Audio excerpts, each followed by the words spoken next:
ಬೆಳಗಿನ ಜಾವ ಬಾಲಕಿಯಾಗಿ, ಮಧ್ಯಾಹ್ನಕ್ಕೆ ಯುವತಿಯಾಗಿ, ಸಾಯಂಕಾಲ ವೃದ್ಧೆಯಾಗಿ ಬದಲಾಗುವಂತಹ ದೇವಿಯ ದೇವಸ್ಥಾನ ಎಲ್ಲಿದೆ ಅಂತ ನಿಮಗೇನಾದರೂ ಗೊತ್ತಾ? ಆಶ್ಚರ್ಯ ಆಗ್ತಿದೆಯಾ? ಹೌದು, ಇಂಥದ್ದೊಂದು ದೇವಸ್ಥಾನ ಇರೋದು ರಿಷಿಕೇಶದಿಂದ 115 ಕಿಲೋಮೀಟರ್ ದೂರದಲ್ಲಿ. ದಾರ ಅಂತಕ್ಕಂಥ ಊರಿನ ಪಕ್ಕದಲ್ಲೇ ಹರಿತಾ ಇರೋ ಅಲಕಾನಂದ ನದಿಯ ಮಧ್ಯದಲ್ಲೇ ಸಿಗುವಂಥದ್ದು ಈ ಧಾರೀದೇವಿ ದೇವಸ್ಥಾನ.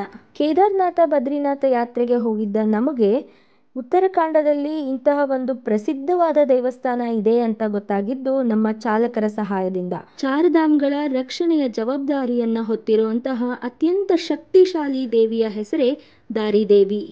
ಈ ದೇವಿಯ ಪ್ರಸನ್ನತೆ ಚಾರಧಾಮಗಳ ರಕ್ಷಣೆಯನ್ನ ಮಾಡಿದ್ರೆ ಇದರ ರೌದ್ರತೆ ಪ್ರಳಯಗಳನ್ನೇ ಸೃಷ್ಟಿ ಮಾಡಿರುವಂತಹ ಉದಾಹರಣೆಗಳಿದೆ. ಧಾರೀದೇವಿಯ ವಿಗ್ರಹದ ಮೇಲೆ ಚಾವಣಿ ಇರೋದಿಲ್ಲ. ಹೀಗೆ ಚಾವಣಿ ಇಲ್ಲದೆ ಇರೋದನ್ನೇ ಧಾರೀದೇವಿ ಇಷ್ಟಪಡ್ತಾರೆ ಅಂತ ಅಲ್ಲಿರುವಂತಹ ಪಂಡಿತರು ಹೇಳ್ತಾರೆ.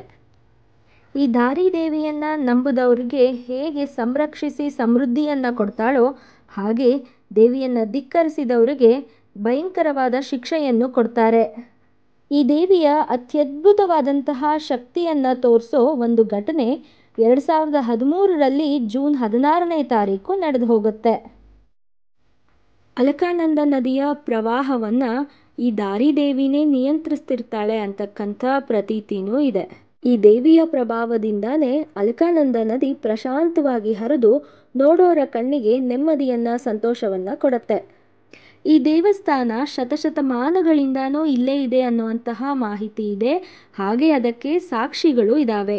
ಪಾಂಡವರು ಸ್ವರ್ಗದ ಕಡೆ ಹೋಗುವಾಗ ಇದೇ ದೇವಸ್ಥಾನದಲ್ಲಿ ಒಂದು ದಿನ ತಂಗಿದ್ರು ಅನ್ನುವಂತಹ ಮಾಹಿತಿನ ಇಲ್ಲಿರೋ ಪಂಡಿತರು ಕೊಡ್ತಾರೆ. ಹಾಗೆ ಮಹಾಭಾರತದಲ್ಲಿ ಈ ದೇವಸ್ಥಾನವನ್ನ ಸಿದ್ಧಪೀಠ ಅಂತ ಉಲ್ಲೇಖಿಸಿದ್ದಾರೆ.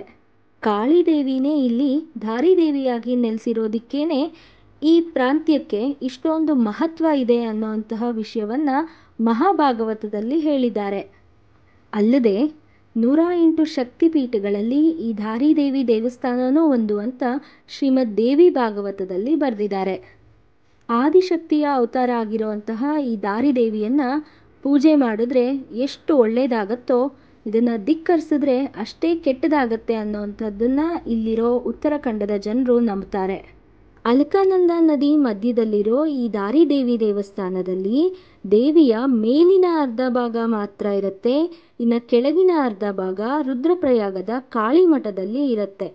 ಈ ಧಾರೀದೇವಿಯ ಮುಖದ ಕಾಂತಿ ಬೆಳಗಿನ ಜಾವ ಬಾಲಕಿಯಾಗಿ, ಮಧ್ಯಾಹ್ನಕ್ಕೆ ಯುವತಿಯಾಗಿ, ಹಾಗೆ ಸಂಜೆಗೆ ವೃದ್ಧೆಯಾಗಿ ಬದಲಾಗ್ತಾ ಇರುತ್ತೆ.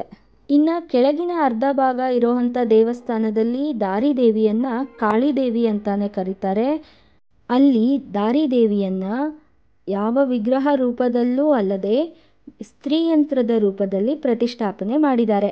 ಜಲವಿದ್ಯುತ್ ಸ್ಥಾವರದ ಯೋಜನೆಗೋಸ್ಕರ ಅಂದರೆ hydro electric power plant construct ಮಾಡೋದಕ್ಕೆ ದೇವಿ ದೇವಸ್ಥಾನವನ್ನ ಇನ್ನೊಂದು ಕಡೆ ಸ್ಥಳಾಂತರಿಸಬೇಕು ಅನ್ನುವಂತಹ ಯೋಚನೆಯನ್ನ ಮಾಡ್ತಾರೆ.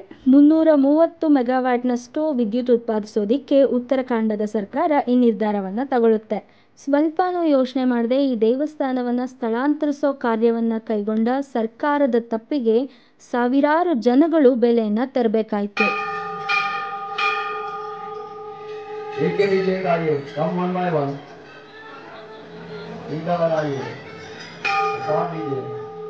ಅದು ಹೇಗೆ ಅಂದರೆ ಚಾರ್ಧಾಮದ ದರ್ಶನಕ್ಕೆ ಬರ್ತಿದ್ದಂತಹ ಭಕ್ತರ ರಕ್ಷಣೆಯನ್ನ ಧಾರೀದೇವಿ ಮಾಡ್ತಾರೆ ಅನ್ನೋ ನಂಬಿಕೆ ಎಲ್ಲ ಭಕ್ತರಲ್ಲೂ ಇತ್ತು.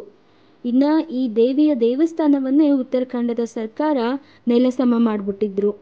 ವಿದ್ಯುತ್ ಲೈನನ್ನು ಹಾಕ್ಸೋದಿಕ್ಕೆ ಈ ದೇವಸ್ಥಾನ ತೊಂದರೆ ಆಗ್ತಿದೆ ಅನ್ನುವಂತಹ ನೆಪವನ್ನು ಹೇಳಿ ದೇವಸ್ಥಾನವನ್ನು ಅಲ್ಲಿಂದ ತೆಗೆಸೋ ಅಂಥ ನಿರ್ಧಾರ ಸರ್ಕಾರ 2013 ಜೂನ್ 16ನೇ ತಾರೀಕಂದು ಮಾಡೇ ಬಿಟ್ಟಿತ್ತು.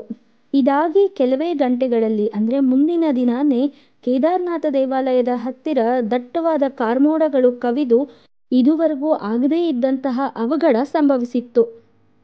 ಸತತವಾಗಿ 2 ಗಂಟೆಗಳ ಕಾಲ ಮಹಾ ಮಳೆನೇ ಅಲ್ಲಿ ಬಂದಿತ್ತು. ಆ ಮಳೆಯಿಂದಾಗಿ ಅಲಕಾನಂದ ನದಿ ಭಯಂಕರ ರೂಪವನ್ನು ತಾಳಿ ಸುತ್ತಮುತ್ತ ಇರೋ ಗ್ರಾಮಗಳ ಸಮೇತ ಹರಿಯೋದಿಕ್ಕೆ ಶುರು ಮಾಡಿದ್ಲು. ಚಾರ್ಧಾಮ್ ಯಾತ್ರೆಗೆ ಹೋಗಿದ್ದಂಥ ಸಾವಿರಾರು ಜನ ಅಲ್ಲಿ ಸಿಕ್ಕಾಕೊಂಡಿದ್ರು. ಕುಂಭವೃಷ್ಟಿಯಾದಂತಹ ಸುತ್ತಮುತ್ತಲಿನ ಜಾಗದ ಬೆಟ್ಟ ಗುಡ್ಡಗಳು ಕೂಡ ಬೀಳೋದಕ್ಕೆ ಶುರುವಾಗಿತ್ತು. ಹಾಗೆ ಅಲ್ಲಿ ಸಿಕ್ಕಾಕೊಂಡಿರೋ ಜನಗಳು, ಮೃತ ಹೊಂದಿದ ಜನರನ್ನ ಅಲ್ಲಿಂದ ಆಚೆ ತೆಗೆಯೋದು ತುಂಬ ಕಷ್ಟ ಆಗಿತ್ತು. ಇದ್ದಕ್ಕಿದ್ದಂತೆ ಆದಂತಹ ಇಂತಹ ಭೀಕರ ಮಳೆಗೆ ಕಾರಣ ಆದರೂ ಏನು? ಇದರ ಅನ್ವೇಷಣೆಯನ್ನ ಒಂದಿಷ್ಟು ಜನರು ಕೈಗೊಳ್ತಾರೆ.